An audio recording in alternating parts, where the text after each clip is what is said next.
I'm glad you joined us for the third in a three-part series of webinars to dig into the topic of structural racism. How you take the history, the story map tool you saw in the last webinar, and how do you build the political will and the community collaboration to actually make a difference? So let's back up.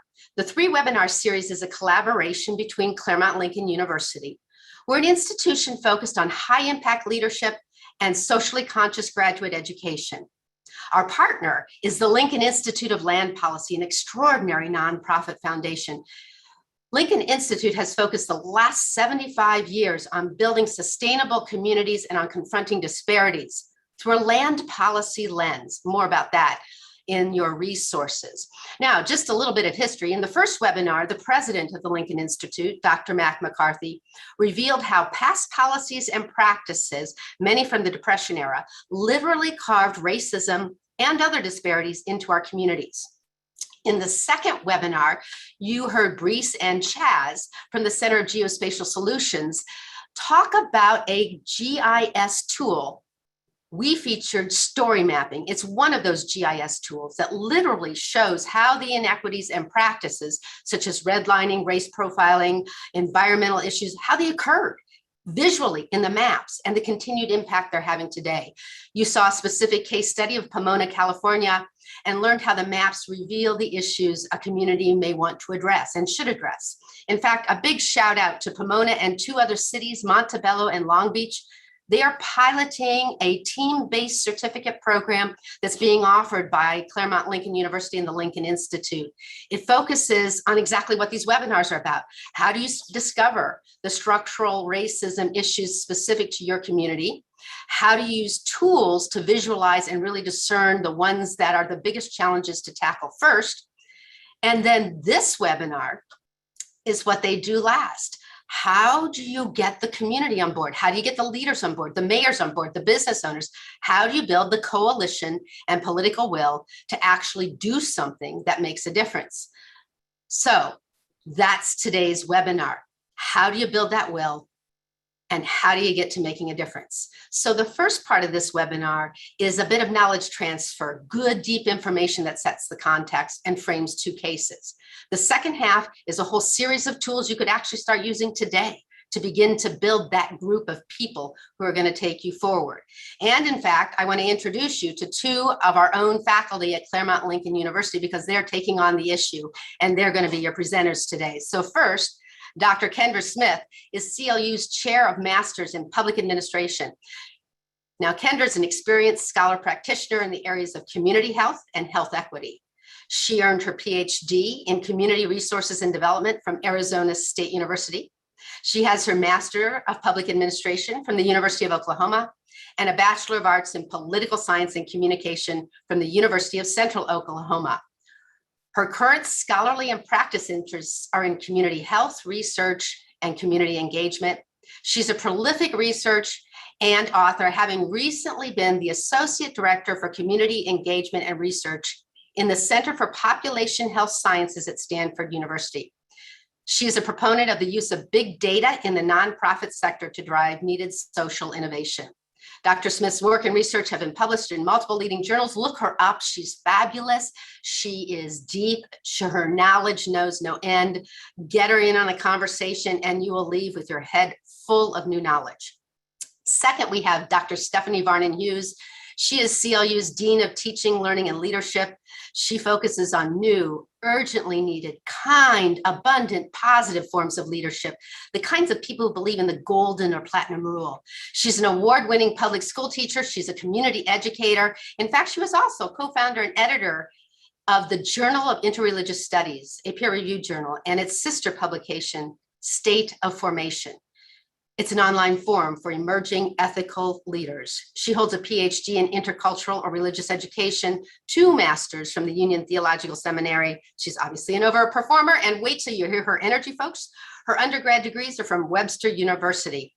Her interests are equity in public education, resilience, I would add in well-being. She's kept our entire community well during COVID, and she equips communities to build programs and policies that promote justice and create flourishing cities. So Kendra, Stephanie, enough from me. How are you? I'm great. It's really good to be here. It's humbling and honoring to see the roster of participants and to follow Brees and Chaz and Dr. McCarthy and you in this undertaking. Likewise, I'm very happy to be here and very happy to see so many people that have joined us today.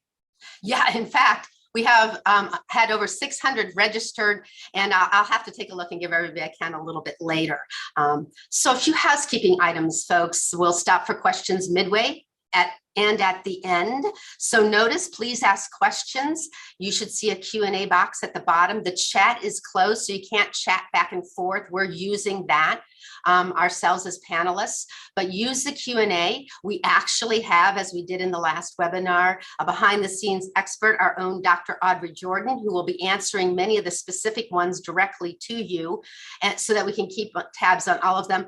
Others will ask midway, live in the webinar, and again at the end. Again, the webinar is being recorded and live streamed. You'll automatically receive links to this and the other two recordings. We also have closed captioning. Don't worry, in addition to the email that has your links for these recordings, you'll also get a second email with a full resource packet so that you can begin to use any of the tools you saw today and all the manuals that go behind them. So again, ask questions. We're looking forward to this webinar. And with that, Kendra and Stephanie, we're ready to learn. Thank you. Thank you, Dr. Pretty. Hey, Kendra. I'm so excited to talk about this with you today, and I'm so excited to learn alongside you. I know you're going to begin by helping us understand, what does it mean coalitions? What does it mean political will? The last two webinars, I think, framed for many of us the urgency of these issues and how deeply entrenched they are. And I know that I personally sometimes feel a sense of despair, like, oh, nothing can be done. But we know that things can be done. And you're in the business of helping us understand how to engage and how to engage others. So help us understand, what does it mean, coalitions, and what does it mean, action and political will? Of course. Thank you, Stephanie. And hi again, everyone. Thank you for being with us today. And a special thank you and hello to our students, to our MPA students who have joined us today. So the subject of this webinar series has been focused on confronting racism, from understanding the history and legacy of racism in our cities and moving toward action to confronting the racism, addressing the harms it's caused and still causes today, and moving toward more equitable cities. And while this is a time to look inward within our organizations, this cannot be an insular process, and it cannot be done strictly internally, nor should it be. So in order to understand the full import of racism of our cities, past, present, and future, and create the community and system change we'd like, we must go deep and engage multiple stakeholders.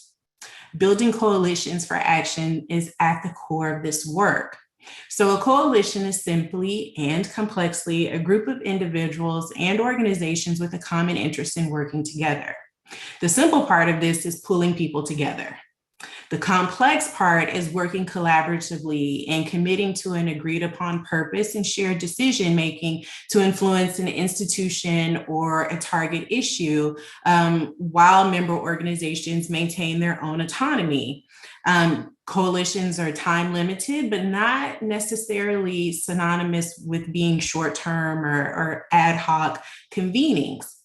A coalition is built around dynamic tensions and is operated as a conflict management mechanism. And this is what we also refer to as advocacy. So building coalitions is very important to actually making things happen in our communities. And when we think about coalition building, we shouldn't see it as an end, but as a device itself to address an issue. So similar to the previous webinars where you heard about tools to help move your work forward, coalition building is a tool to help do our work. And we should be mindful that coalitions are not about making people see things our way or building them to see bending them to our will, but taking the time to understand goals and seek a path that is mutually beneficial. And after all, you might all be seeking the same goal of fighting racism or achieving more equitable access and outcomes for your residents, but pathways to those goals might look very different. And coalition building is about bringing these diverse voices and perspectives to the table to get things done in a way that moves things forward. So it will look different in every community, but the principles are still the same. And so to do all of this, to build capacity in your community, one must build political will and political skill. So when we discuss political will, let's get some clarity around the term. So this term is commonly used as a catch-all concept, and it's probably one of our more slippery concepts or in policy lexicon, because on the one hand, political will can point to the existence of decision makers who have a common understanding of a particular problem and a formal agenda around that problem, who are committed to supporting that formal agenda. And then on the other hand, political will can really be defined as the determination of an individual, of an individual to do and say things that will produce a desired outcome. And so we'll focus on this. Political will and political skill essentially point to individual human capital resources that are highly interconnected and explain whether a person will engage in politics and how successful they'll be. And so when I say politics or political, please understand that I refer to politics in the broadest sense of anything relating to government or public affairs, not things related to the ideas or strategies of a particular party or a particular group in politics. So when we think about political skill and will, we think about, we can go back to a few decades ago. So Henry Mintzberg in the 80s gave us some important theoretical foundations for politics and organizations and how to build coalitions and build skill. And so he proposed that the extent to which we can interpret organizations as political arenas, individuals need to demonstrate two important qualities to be effective in those arenas. So the first, he argued that before engaging in political behavior, individuals need to demonstrate their willingness or motivation to use their personal resources. And he called this political will. And so these resources include your communication skills, your collaboration skills, your networking ability, all these kind of intra and interpersonal skills that we need to work with others, basically is what he was saying. And the second thing that Mintzberg said is that it's not enough for individuals to be willing to enact political behaviors, but also they need to possess the ability to execute these behaviors in a way that is politically astute and effective. And this he called political skill. So political will represents an individual's willingness to use their time, their energies to achieve a political goal. And political skill is the use of, or is the presence of interpersonal skill or style to help calibrate your behavior within your context. And so this is important as we move on, because we're not really alluding. So when we talk about building coalitions and building political will and all of these things, we're not really alluding to some secret set of skills that are elusive only to the most talented administrators out there. These are skills that all of us can grow and should seek to grow, because they're just helpful skills anyway. Skills like collaboration, networking, conflict management, effective communication, sincerity, and then being able to influence others. And so this is how we build coalitions, and this is how coalitions coalesce to create change in communities and aid in building the will of decision makers to act. And so we will explore this more as we move on. Thank you.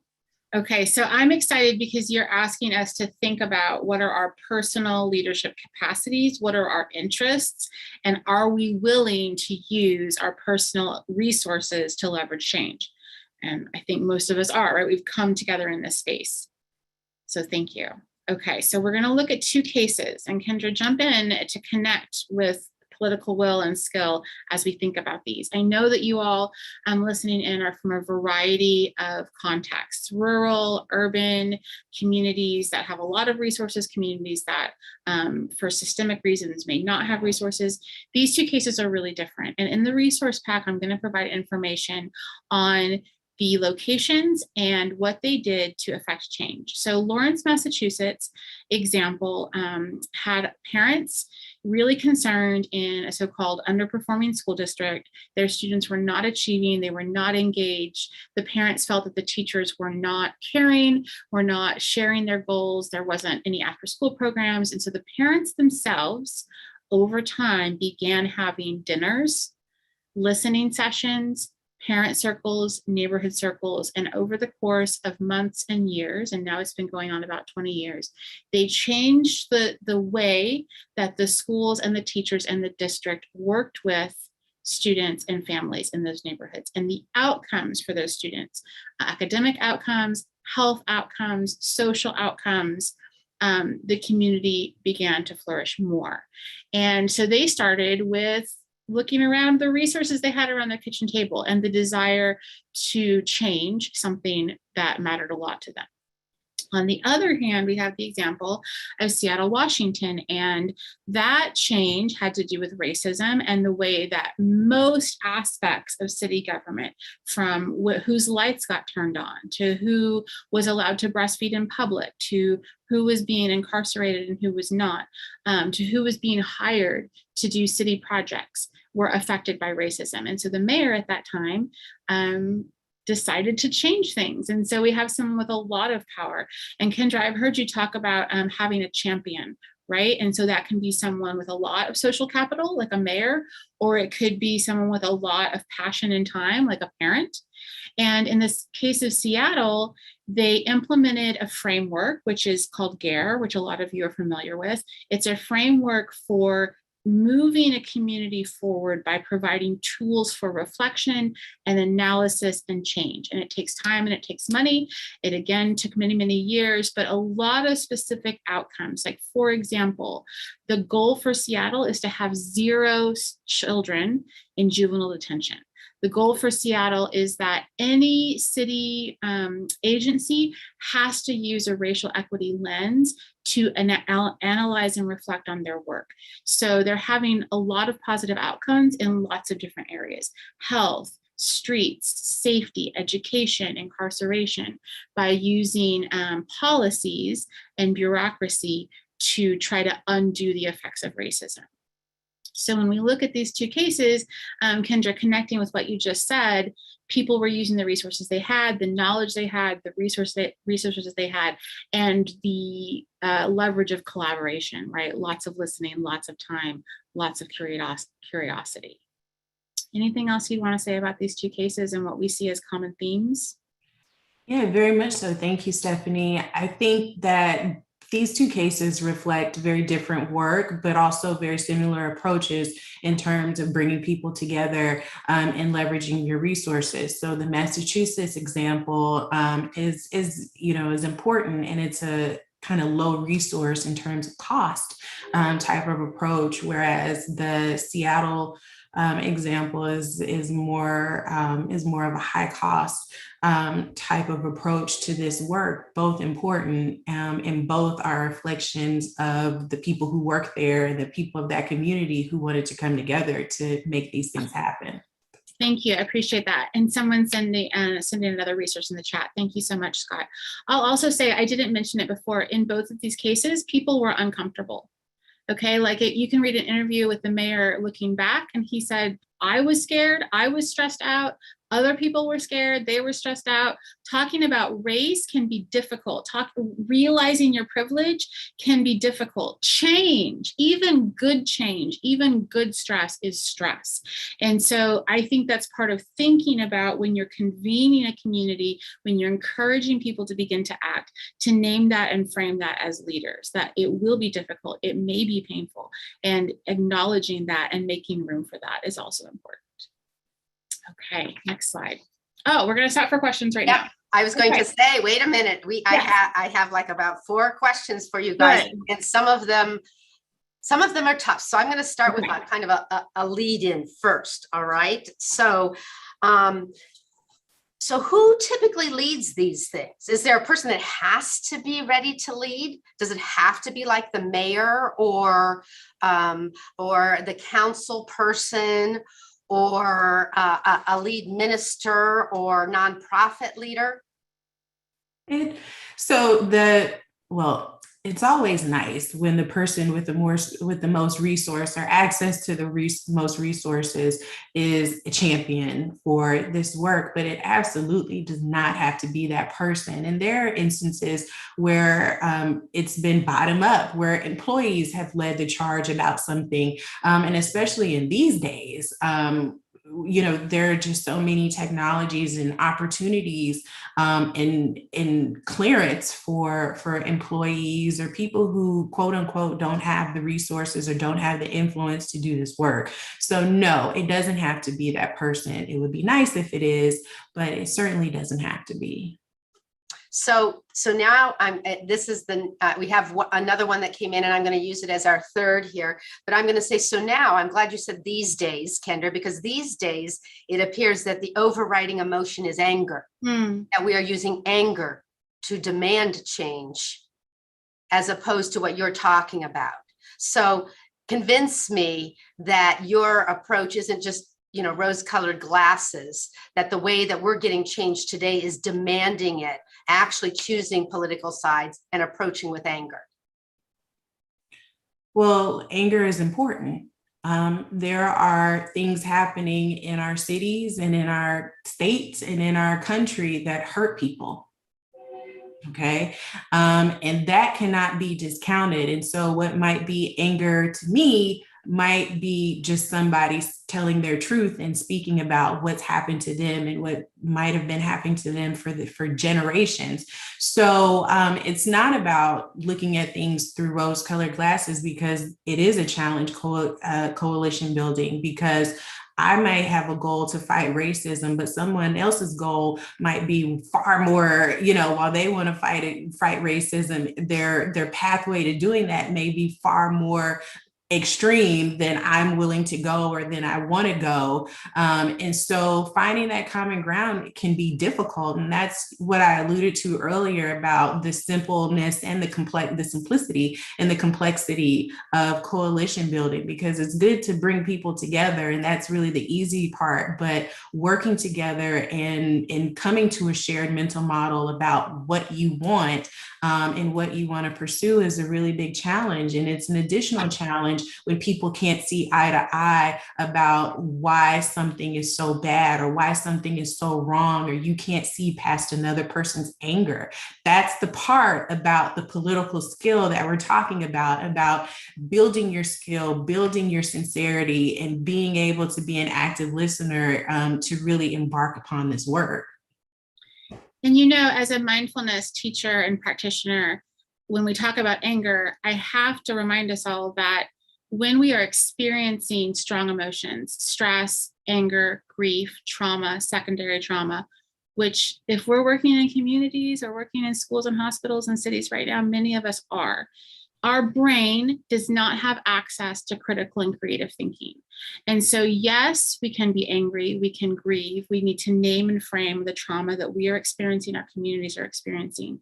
We also need, as leaders, to find a way to center ourselves and our intentions to build the relationships and dialogue. We cannot be in dialogue if we're motivated by strong emotions. Motivated maybe, coming to the table maybe, but the work of critical and creative thinking and collaboration will require that I can manage my distress so that I can work with Kendra and hear what Kendra has to say. Okay, and I think in our media right now and in our K-12 education and in a lot of places of higher education, we don't name the fact that leadership has to be mindful of all of those things. And to be successful leaders, we need to understand that is a part, our emotions are part of what bring us here, but they can also impede us if we're not attending to that. So one last one then, too, also in the form of under the umbrella of, I would call these days, how do you avoid political parties? It seems Mhm. everything seems to be on one end of the continuum or the other and aligned with political parties. And what do you do if the person in power Mm. is of a political party that you perceive will automatically be against it? How do you deal with political parties, perhaps, is the question. Well, I'll let Kendra speak to most of it, but these issues in Lawrence and in Seattle took decades. I'm sure that we didn't have the same political party in leadership at a national level or at a local level. If your children attend public school, you're going to be working with parents and teachers who don't vote like you do.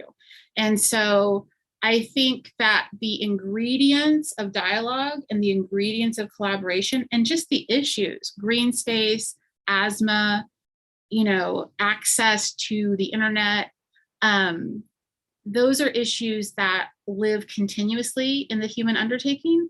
And so I don't necessarily, when I'm thinking about the issue, it doesn't really matter to me here in Upland, California, who the mayor is necessarily. Yeah. This is a complex question. On the one hand, if we're going with these days,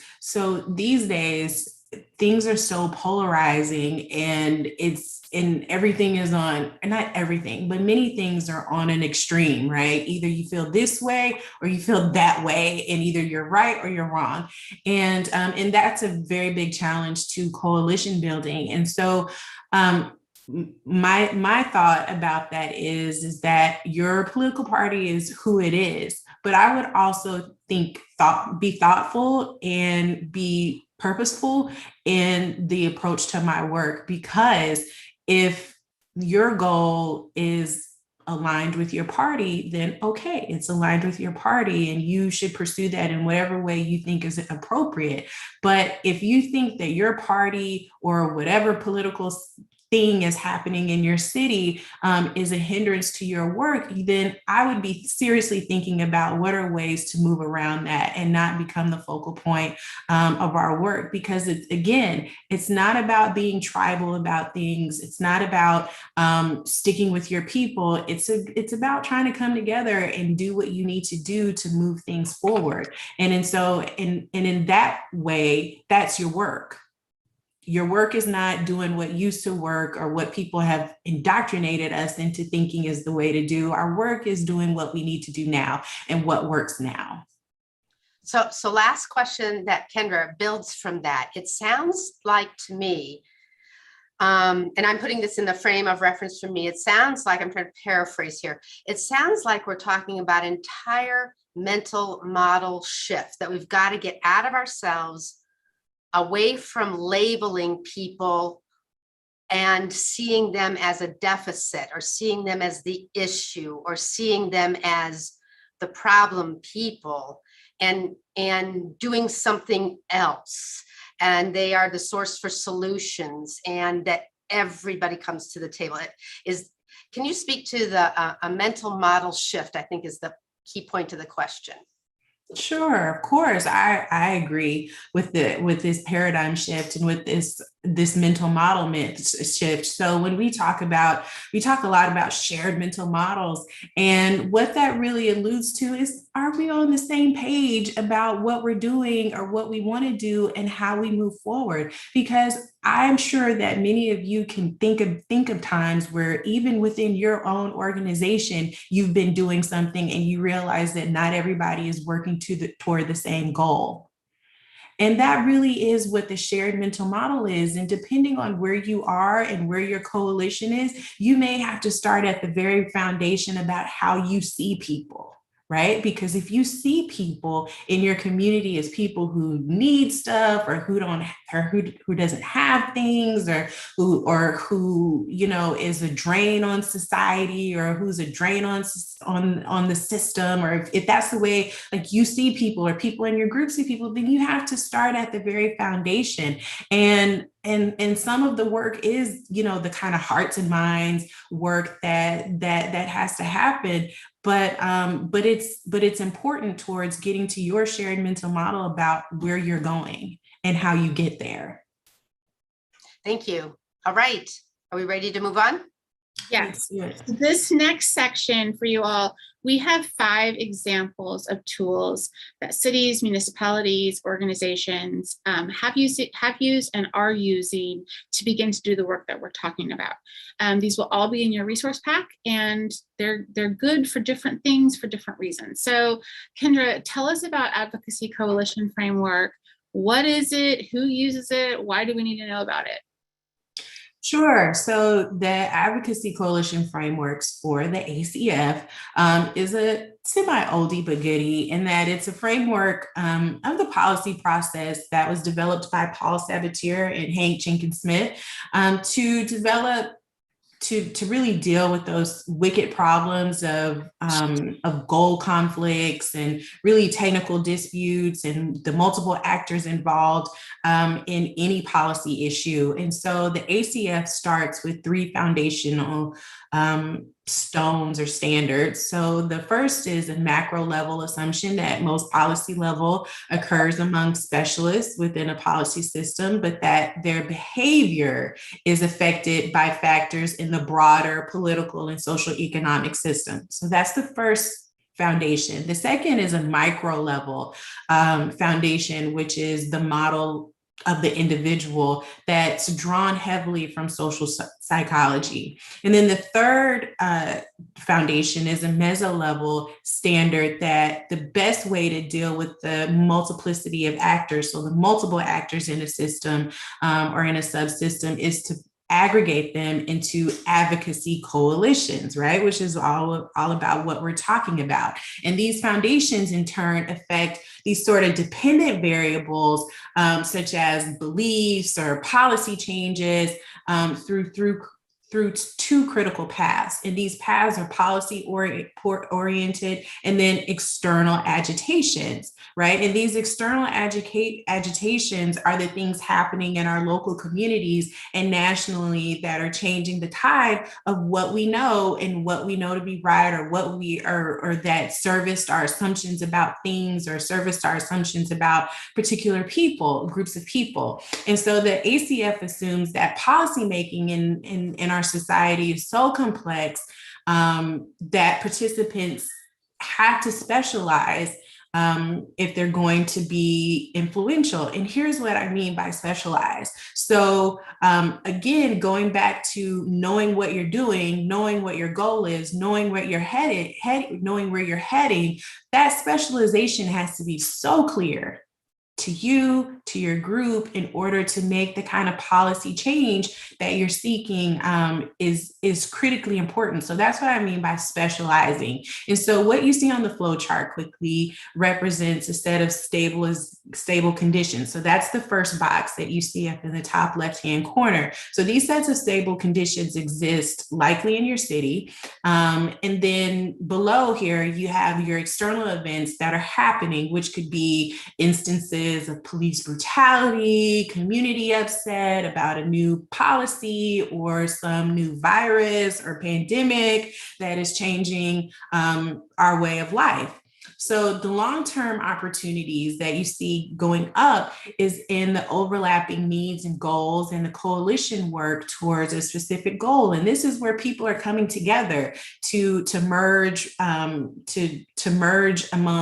the kind of existing conditions and then the changing conditions happening in our cities, and then moving us over to the policy subsystem where action actually takes place. And you see your coalitions coming down to policy beliefs and resources, and coming down to actual decisions by governmental authorities. And this is like the other political will that we're talking about, right? The political will to actually do things and to build a formal agenda and to make things happen, and then for those to actually become policies and for us to actually experience impact. Thank you. The next one, all of this is in your resource pack. This one is deceptively simple. So this is part of a larger piece, which you see, the source is the change agency. This allows us to think about, for the participants, for me, for the community members, for the residents, for the clients, where do we have power? Where can we use the power? And I think a lot of us move through life, some of us move through life, not attuned to how that might change in a different setting. We might have been told that our strengths and our capacities are not actually valuable resources. And so a tool like this can help us sort of overlay the strengths of those participating with the power dynamics in a system so that we can have strategies around how we move communities and campaigns forward. This is giving clarity and framing around the actors in a given situation. So something like this might complement the framework that Kendra just spoke about, right? This is knowledge, these are tools, just like the maps we saw earlier. When you see a map, when you see a label on a map, you suddenly have clarity about what you've already been experiencing, and having that clarity, that knowledge allows you to lead and participate in a different way. Good. The third tool that we're sharing, okay, so this piece is something called the spectrum of community engagement to ownership. This little slide is part of a much larger document. And this framework allows community engagement planners to calibrate accurately the participation of those that are most marginalized in a given coalition, right? So looking at the top, ignore, inform, consult, involve, collaborate, defer to. Those are different possible ways we can convene coalitions.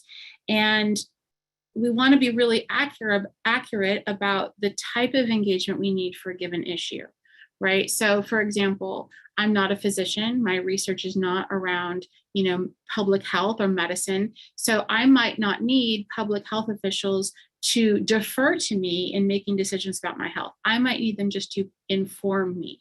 But in a lot of these issues, we're talking about housing, we're talking about green spaces, we're talking about racism leading to health inequities. We may want to include, and we should in most cases include residents and community members in that coalition building. But we need to be clear about how and why and when we're making those commitments. And we don't want to promise something that we're not going to deliver. It would not be okay for me as a leader to say, I'm going to collaborate with residents, I'm going to collaborate with the people in this neighborhood, if I'm just going to bring in the money and make the decisions that I think are best.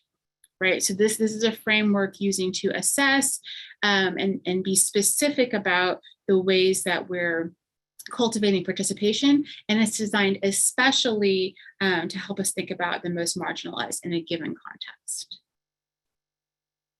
Okay, and the next tool is, there we go. Kendra, tell us about, actually, Lynn gave us a shout out to this earlier, thinking about how we see people in our community, asset-based community development. Fantastic. Yeah, thank you. So asset-based community development is a concept, and it's a methodology towards looking at community, understanding community. And what it really focuses on is, as the title says, asset-based. It involves really assessing the resources, the skills, the experience, the historical knowledge available in the community. And so it's about organizing around issues that it's about organizing the community, helping to organize with the community, not around issues that they lack or problems that they have, but about things that are actually present in the community. And John Kretzman and John McKnight, kind of back in the early 90s, developed this approach, this asset-based community development approach towards community development. And it takes off, or it takes away from this kind of needs-based approach or problem-solving approach that we often take in working with community groups or in community development, because we know that oftentimes we're doing a community needs assessment, or we're talking about just things that our community lacks. And part of that is the system that we live in and the world that we live in, where in a lot of cases you have to really really show how bad things are, or how poor people are, or how sick people are, to get the funding that you want to do things in your community. So on the one hand, we understand that, but looking at things through a different lens is really important, because while we can do these things and take a needs-based approach to community development, we're actually hurting our communities, because communities become more reliant on institution. They become more reliant on government when it's such a top-down approach to community development, when really it should be more of a collaboration, and community should be in the driver's seat, and community wisdom should be prominent in their work. And I know why it's not oftentimes, because it's harder to do, it takes more time to do, but it's important to do. And so finding ways and finding opportunities to look beyond needs and really look at connections and contributions is critically important. And asset-based community development is my go-to, and something I believe in wholeheartedly. We should be doing, and something that I implement in my community health and community engagement work on a regular basis. So I encourage you to look into this and to read more about it, and think thoughtfully about how you can apply it into your work. Right. It's really compelling to me. We looked at the labels on the maps last week. We looked at the labels for red and green in the first webinar. And it described groups of people who lived in these cities. And really, if we're doing needs-based analysis, we're falling into the same racist pattern of saying they're poor, they're sick, they're uneducated, they're at risk, right? They're undocumented. We can think of all the words that we call other people. And to me, they are akin to those labels, like undesirable on maps. But if we continue to use those words, we continue to perpetuate that harm.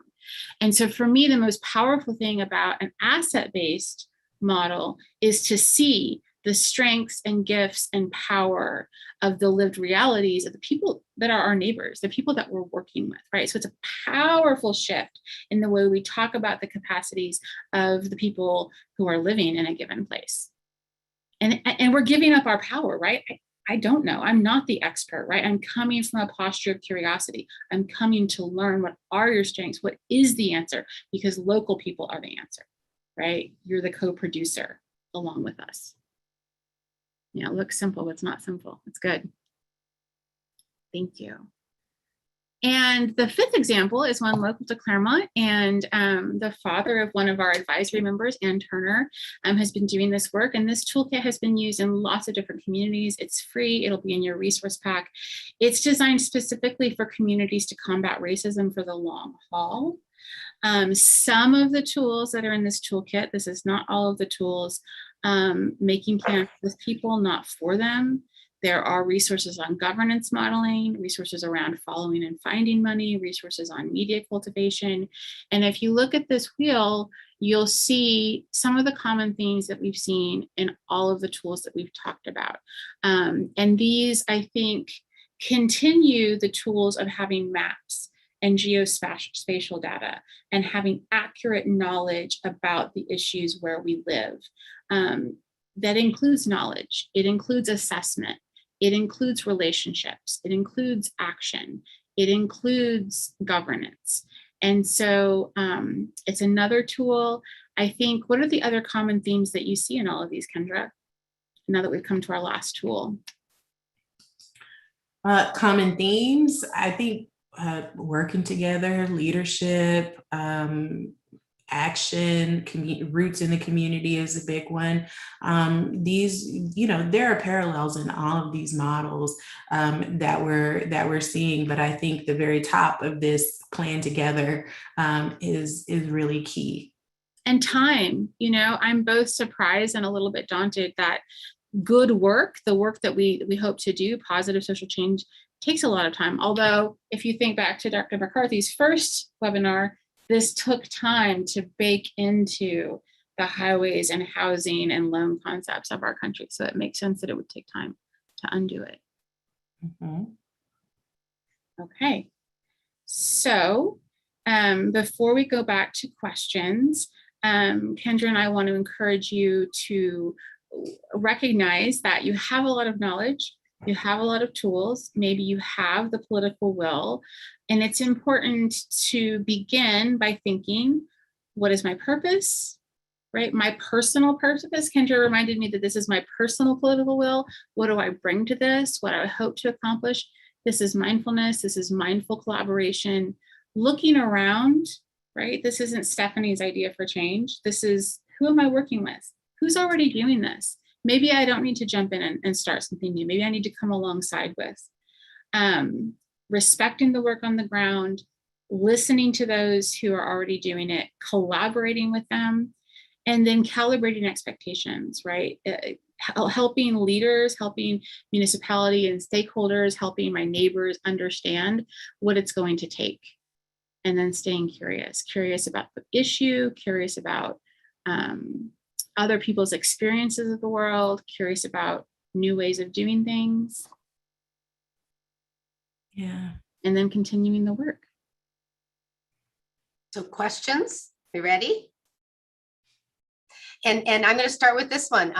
It's great. It's from Larry, Atlanta. What would be the first couple of steps that we can recommend organizations to take to start this process? And Larry, Audrey Jordan's going to give you some ideas, but I would like to hear from both of you, Stephanie and Kendra. You know, people are listening. So what can we do first? So the first thing to do is know the landscape. So know what's happening, know what has happened in your city and across organizations.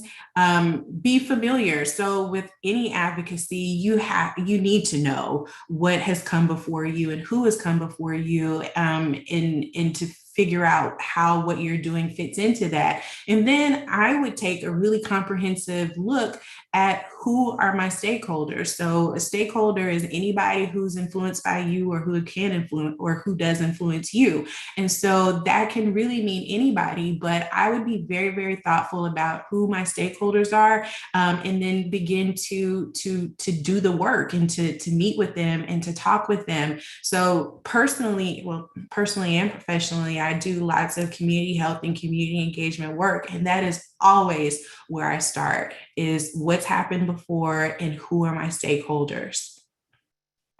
Before you go, Stephanie, how do you find that out, Kendra? I know we saw tools for revealing, you know, the history, the past, and things we may want to work on together. But how do I figure out, where do I go to find out who's doing what?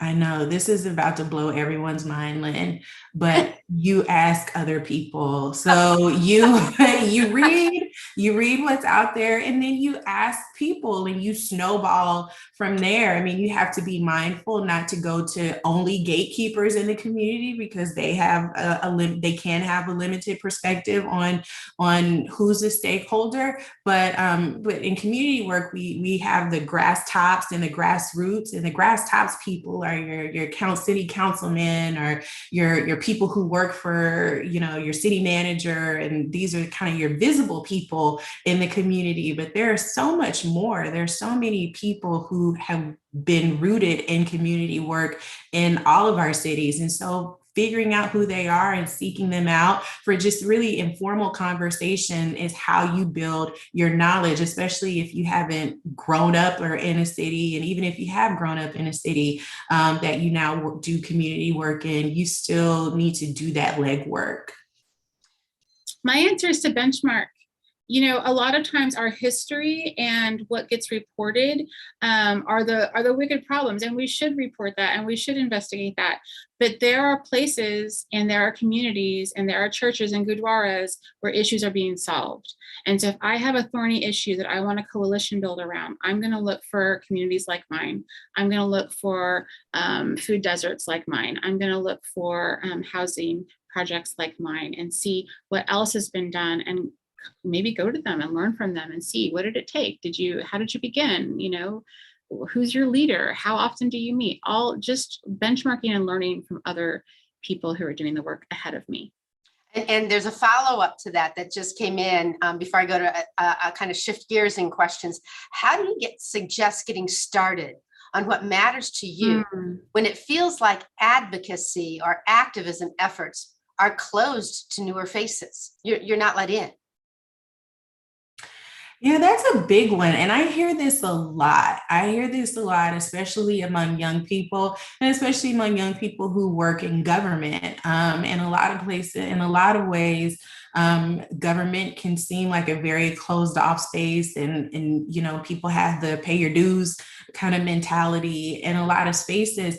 And my best advice is to really be thoughtful about what it is that you're trying to do. So I'm like a broken record in the sense of know your goals, know what you're trying to achieve, and be very specific about that. And I would seek other people out who are doing that same work.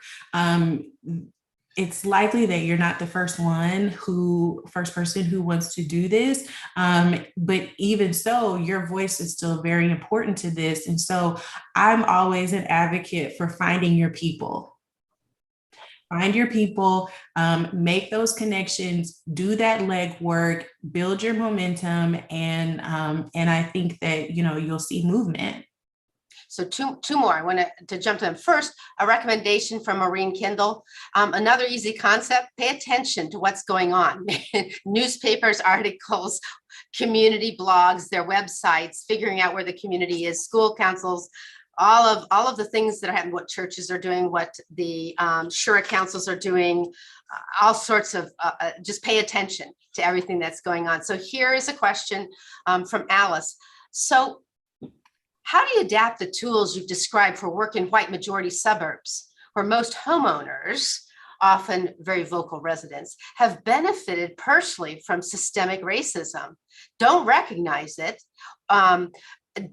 or even deny this? So empowering residents or collaborative leadership can have pretty different implications in these places than in places like Lawrence. So can you speak to that? That's kind of a long question, if you could hear that in there.